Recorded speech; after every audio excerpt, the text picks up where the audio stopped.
તો નમસ્કાર, જય માતાજી, જય શ્રી કૃષ્ણ. કેમ છો તમે બધા? હાલમાં હું અત્યારે બહાર આવ્યો છું. મોસ્ટ ઓફલી બધા લોકો વરસાદની સિઝનમાં મોટા ઊંચા પહાડોમાં જતા હોય છે કેમ્પિંગ કરવા માટે એન્ડ ભાઈ સારું એન્જોય કરવા માટે, પિકનિક કરવા માટે પહાડો ઉપર જતા હોય છે. પણ આજે હું આવ્યો છું મારા મામાને ઘરે એન્ડ ત્યાંથી આજે હું જવાનો છું દીવ. ત્યાં જઈને જોઈશું કે કેવું બધું છે. ચાલો આપણે જઈએ આજે દીવ. મિત્રો આપણે આવી ગઈ છે ગાડી એન્ડ આપણે જઈએ છીએ અત્યારે હાલમાં દીવ. જો ગાડી આવી ગઈ છે, બેસીને હવે જઈએ આપણે દીવ બાજુ. જોઈએ હવે કેવું છે દીવ એન્ડ ન્યાયનું આપણે બધું જોઈએ એન્ડ જાણીએ. બહુ મજા આવશે આજે તો.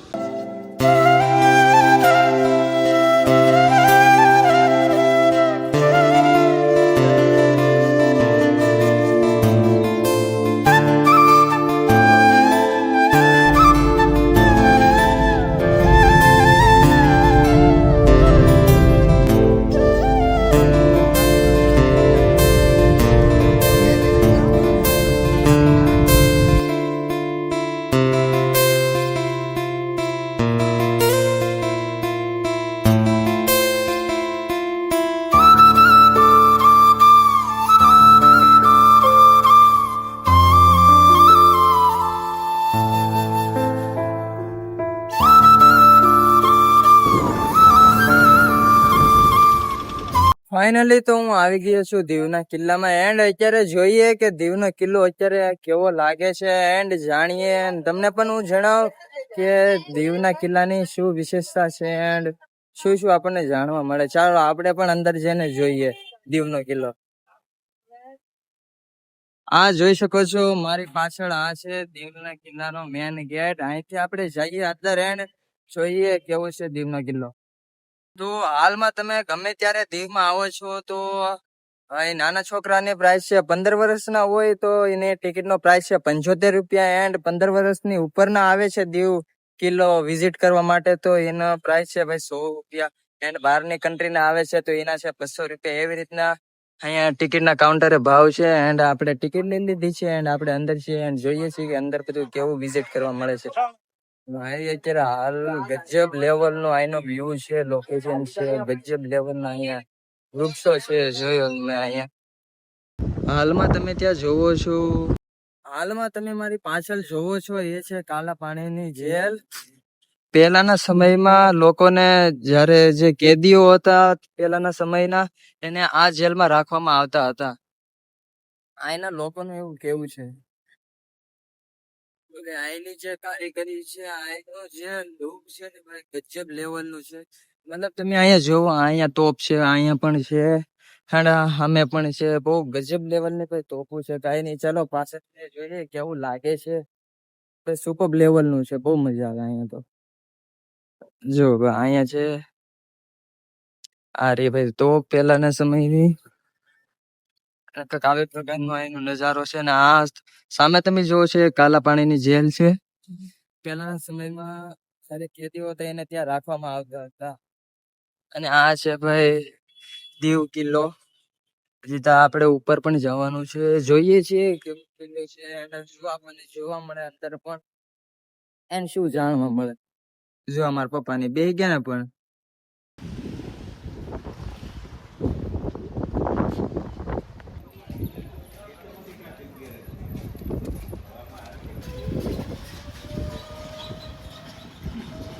દીવ કિલ્લો. આ દીવ કિલ્લો ગુજરાતના સુલતાન બહાદુર શાહ અને પોર્ટુગીઝ દ્વારા ઈસવીસન 1535 થી 1541 કરવામાં આવ્યું હતું.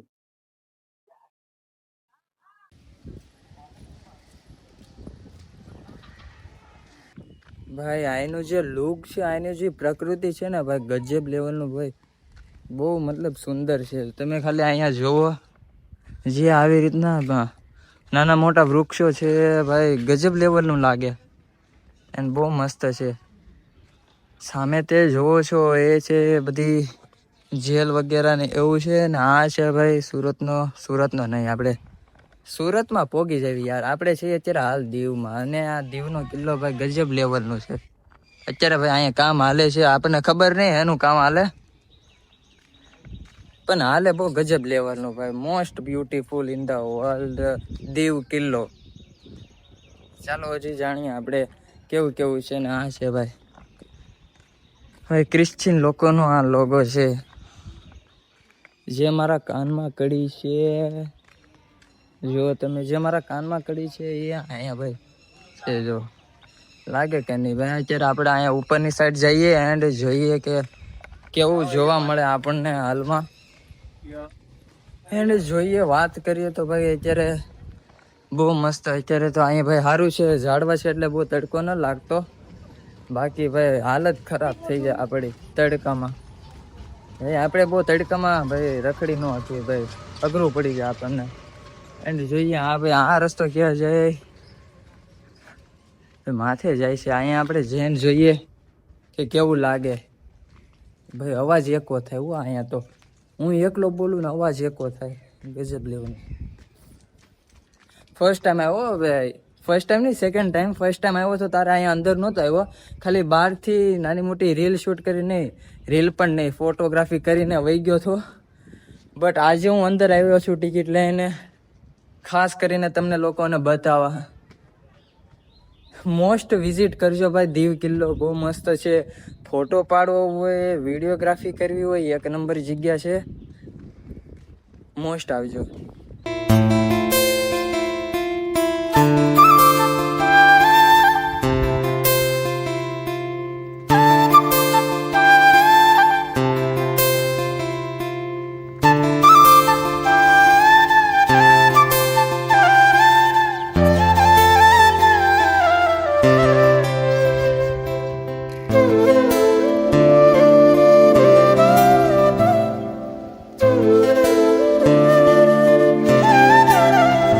તમે મારી પાછળ જોવો છો, આ છે ઉપરનો ફ્લોર કિલ્લાનો. એન્ડ જો ભાઈ ગજબ લેવાનું છે બોસ. વાત કરીએ દીવ કિલ્લાની. ચાલો આગળ જઈને જોઈએ કેવું છે. હવે જે અહીંયા કામકાજ ચાલુ છે જો ભાઈ, છે કે નહીં? દીવ કિલ્લો બાદશાહ હુમાયુના આક્રમણથી બચવા માટે આ કિલ્લાનું નિર્માણ કરવામાં આવ્યું હતું. એન્ડ હાલમાં બહુ મસ્ત એન્ડ બહુ બ્યુટીફુલ છે આ કિલ્લો. કારીગરી ગજબ લેવલની છે બોસ. હમણાં વિડીયો ઉતારતો ઉતારતો ટોયલેટમાં ગળી જાત. ગજબનું થઈ જાત મારી યારે. આમ જવાનું તો ના અહીંયા ગળી જાત, કે નહીં? ટોયલેટમાં ગળી જાત.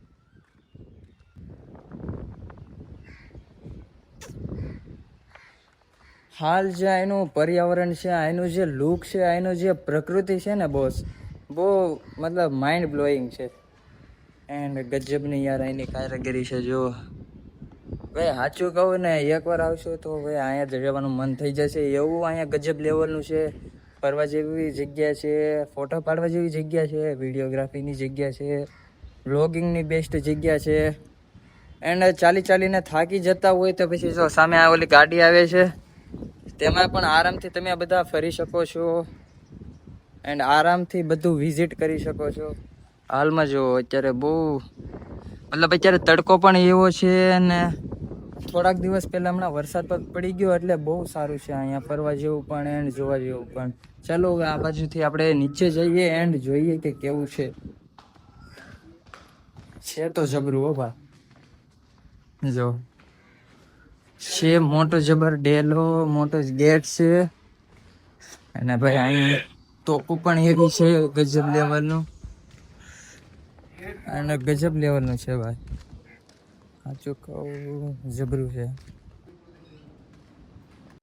આ કિલ્લાની ખાસ વિશેષતા, દીવ કિલ્લો તો હાલમાં કહેવાય છે પણ દીવ કિલ્લાની બદલે પહેલાના સમયમાં બૌદ્ધકાલીન કિલ્લો પણ કહેવામાં આવ્યું હતું. ભાઈ ઘણીવાર એવું થતું હોય છે કે આપણે નવી નવી જગ્યાએ ફરવા જતા હોય છે ને ઘણીવાર એવું જોયેલું છે કે ભાઈ દિવાલ ઉપર કંઈકના નામ લખેલા હોય છે એન્ડ ઘણું ખરું લખી નાખેલું હોય છે, પેન્ટિંગ કરી નાખતા હોય છે, ઘણું ખરું ભાઈ આપણે કરી નાખતા હોય. પણ અહીંયા પહેલી વાર મેં એવું જોયું છે કે અહીંની દિવારો પર કાંઈ ભાઈ લખેલું જ છે નહીં, કોઈ પ્રકારની પેન્ટિંગ નહીં, કાંઈ નહીં. હા સ્મૂથ દિવાલ છે એન્ડ મસ્તીનું છે અહીંયા બધું. એટલે કોઈ પ્રકારની અહીંયા કાંઈ છે જ નહીં કારીગરી. અને મસ્ત છે, બસ ખાલી આવું જ છે, બીજું કાંઈ નહીં. લીટોડિયા ને પૂહણીઓ કાંઈ નહીં, મસ્ત છે ભાઈ.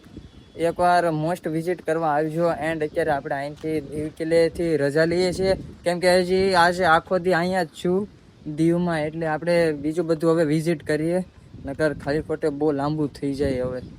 એટલે આપણે હવે જઈએ છીએ બહાર, બીજું વિઝિટ કરીએ, આપણે કાંઈક નવું જોઈએ. ભાઈ મેં તો વખાણ કર્યા, પણ હવે તમને બધાને બતાવી દઈએ આપણે. આમ જો છે કે નહીં, હમણાં હું દીવના કિલ્લાની એક્ઝેક્ટ બહાર જ નીકળતો હતો, એને કેટલો બધો કચરો જોવા મળી ગયો ભાઈ. હાવ બોરિંગ પ્રોસેસ, મતલબ કચરો.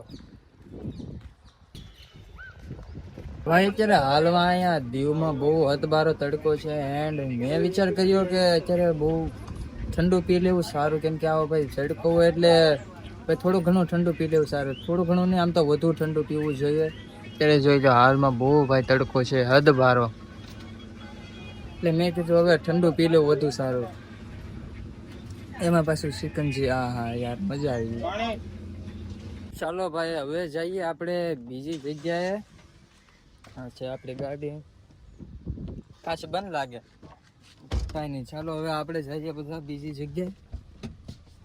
દીવ કિલ્લો તો વિઝિટ કરી લીધો, એન્ડ હવે આપણે જઈએ બીજી જગ્યાએ. તો હવે ભાઈ દીવના કિલ્લાને કરી દીધું છે બાય બાય. એન્ડ હવે અમે આવી ગયા છીએ મહાદેવનું મંદિર છે આનું, ત્યાં આવી ગયા છીએ. જોઈએ આપણે અત્યારે જો આ દરિયો એટલો ઉછાળ મારે ને વાત પૂછવામાં. આને તમે ખાલી જુઓ, ગજબનું વ્યૂ છે ભાઈ. હવે તો ફોટા પાડવાનું બને હો, બીજું તો કાંઈ. અને જો હજી તો અહીંયા કામકાજ ચાલે છે, પછી નેક્સ્ટ ટાઈમ આવશો પછી જોશો કે અહીંયા હવે કેવું નવું નવું બની ગયું છે. અત્યારે તડકો ભાઈ હાઈ લેવલનો છે. વરસાદ આવે તો સારું, તમે તારા નાતા નાતા ઘરે પોકી જવું. જો ભાઈ આ છે દીવની મજા, દીવની મોજ.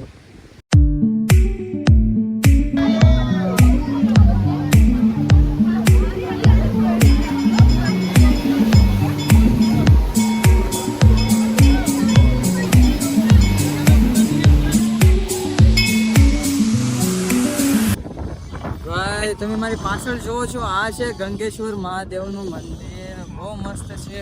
એન્ડ ફર્સ્ટ ટાઈમ પહેલા હું આવ્યો હતો ત્યારે હજી આ બધું કામકાજ ચાલતું હતું, તારે તો આ બધું નહોતું. એન્ડ અત્યારે સેકન્ડ ટાઈમ આવ્યો છું, એટલે ઘણું ખરું અહીંયા કામ પણ થઈ ગયું છે. એન્ડ અહીંની મોસ્ટ બ્યુટીફુલ વાત કરું તો ભાઈ અહીંને દરિયો ભાઈ લાજવાબ છે. મતલબ ખાલી જોવો તમે, છે કે નહીં જોરદાર ભાઈ, લાગ્યા જ કરે. બ્યુટીફુલ નજારો છે અહીંનો, જુઓ ખાલી ભાઈ. એવી વરાળ મારે કે વાત પૂછો માં. એન્ડ અહીંના મહાદેવના દર્શન કહો તો ભાઈ બહુ ગજબ લેવલના દર્શન થઈ ગયા ભાઈ. બહુ મજા આવી મહાદેવજીના દર્શન કરવાથી. આ મંદિરમાં કુલ 5 શિવલિંગ છે. માનવામાં આવે છે આ શિવલિંગોની સ્થાપના પાંડવો દ્વારા કરવામાં આવી હતી પૌરાણિક સમયોમાં. એન્ડ અત્યારે આઈને જે 5 શિવલિંગને જળ અભિષેક રોજ મતલબ દરરોજ ભાઈ અહીંયા દરિયો કરે છે, જળ દેવતા કરે છે દરરોજ ભાઈ. ઓટોમેટિક ખાતા કરે બધું, ગજબ લેવલનું છે. એન્ડ અત્યારે હાલમાં જોઈએ તમને શિવલિંગ બતાવો. હરેક શિવલિંગની સ્થાપના અલગ અલગ આકારોમાં છે. જેમ કે ભીમની શિવલિંગ છે તો એના જ રૂપમાં બહુ મોટી શિવલિંગ છે. ચાલો તમને ઉપરથી જ બતાવો કેવી કેવી શિવલિંગો છે. અહીંયા નાની છે, મોટી છે, એનથી પણ મોટી છે. એવી રીતના અહીંયા શિવલિંગની સ્થાપના કરવામાં આવી છે. અહીંયા હાઈ લેવલની ભીડ લાગેલી છે, તમે જુઓ ખાલી.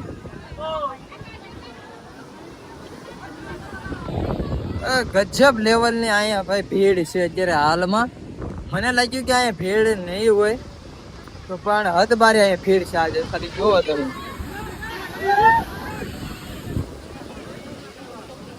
છે કે જોરદાર ભીડ ભાઈ. આજે પબ્લિક જ એટલી બધી છે.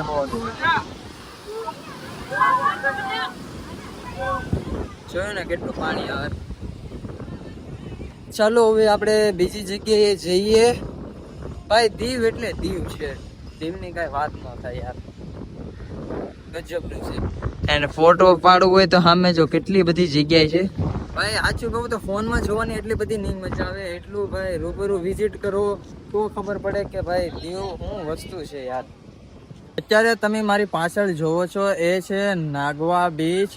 અહીંયા ટોટલ મને ખબર નહીં 2 કે 3 બીચ આવેલા છે. મોસ્ટ બ્યુટીફુલ મતલબમાં વાત કરીએ તો અહીંનું બેસ્ટ બીચ હોય તો એ આ છે નાગવા બીચ. તમે ખાલી જોવો અહીંનું વ્યૂ. અત્યારે તો ભાઈ તડકો છે એટલે એટલું બધું કાંઈ છે નહીં, પણ હવે રાત પડવા આવે મતલબમાં 5-6 વાગે ને ત્યારે અહીંયા મસ્ત સનસેટ વ્યૂ થઈ જાય. એન્ડ અહીંયા ઘણી ખરી રમવાની એન્ડ એડવેન્ચર વાળું બધી વસ્તુઓ થઈ જાય છે. અત્યારે તો કાંઈ છે નહીં, તડકો છે એટલે બહુ. અત્યારે તો 1 વાગ્યો છે એટલે કાંઈ એટલું બધું છે નહીં હાલમાં એટલે. એન્ડ મેં ટોટલ 4 જગ્યા આજે વિઝિટ કરી છે. કઈ કે છે લાસ્ટમાં કે અત્યારે નહીં કે, કેમ કે હજી વ્લોગ આપણો કાંઈ પૂરો થયો નથી એટલે અત્યારે કાંઈ કહેવું નથી. બટ હજી જોઈશ કે હવે હું કઈ જગ્યાએ જઈ શકીશ. બાકી બના રહ્યો વ્લોગમાં. અત્યારે નવી જગ્યાએ જઈએ ભાઈ. ખાસ કરીને નાગવા બીચ ઉપર આવો છો તો ધ્યાન રાખજો, કેમ કે અહીંયા વેજ ઓર નોન વેજના પ્યોર ઓપ્શન ઓછા મળે છે. સામે તમે જુઓ ત્યાં નોનવેજ ને વેજ બેનને ભેગું મળે છે, પણ આ આપણા ભાઈની દુકાન છે જ્યાં પ્યોર વેજ જ મળે છે. એટલે ખાસ કરીને વિઝિટ કરજો અને ખાવા પીવાનું હોય તો ખાસ કરીને આ જગ્યા ઉપર આવજો. એટલે ગમે વેજ વસ્તુ ખાવાનું ભાઈ મન થાય તો પ્લીઝ આ જગ્યા ઉપર આવી જાજો. એટલે અહીંયા બધું આપણે ભાઈ પ્યોર વેજ જ મળે છે, એટલે કાંઈ ઉપાધિ જ નહીં ગુજરાતી લોકોને. બાકી સામે ભાઈ જો નોનવેજ ને બધું મિક્સમાં મળે ને એ આપણને ફાવતું ન હોય, એટલે ખાલી ખોટું એવું કરવું જ નહીં. એટલે આ જો આપણા ભાઈની જ દુકાન છે, ગમે તારે આવો એની ટાઈમ બસ અહીંયા જ ખાજો, આપણે પ્યોર વેજ મળે. તો હું આવી ગયો છું પાછો હવે ઘેરે. હા, આજ માટે એટલું જ. તે કેવો લાગ્યો મારો વ્લોગ પ્લીઝ કમેન્ટમાં જરૂર જણાવજો. અને સબસ્ક્રાઈબ ન કર્યું તો સબસ્ક્રાઈબ કરી નાખજો. બસ હવે ફરીથી નેક્સ્ટ ટાઈમ હું પાછો દીવ જઈશ ત્યારે પાછું કંઈક નવું જણાવીશ. પણ હવે કાલે બીજું જઈશું કંઈક નવું. એન્ડ હા, મારો વ્લોગ કેવો લાગ્યો પ્લીઝ કમેન્ટમાં જરૂર જણાવજો. મળીએ છીએ પાછા નેક્સ્ટ વ્લોગમાં. જય માતાજી, જય શ્રી કૃષ્ણ. અત્યારે જો છું મારા મામાની વાડી. કેમ મજા આવેલા? બસ મળીએ છીએ પાછા નેક્સ્ટ વ્લોગમાં. જય માતાજી, જય શ્રી કૃષ્ણ.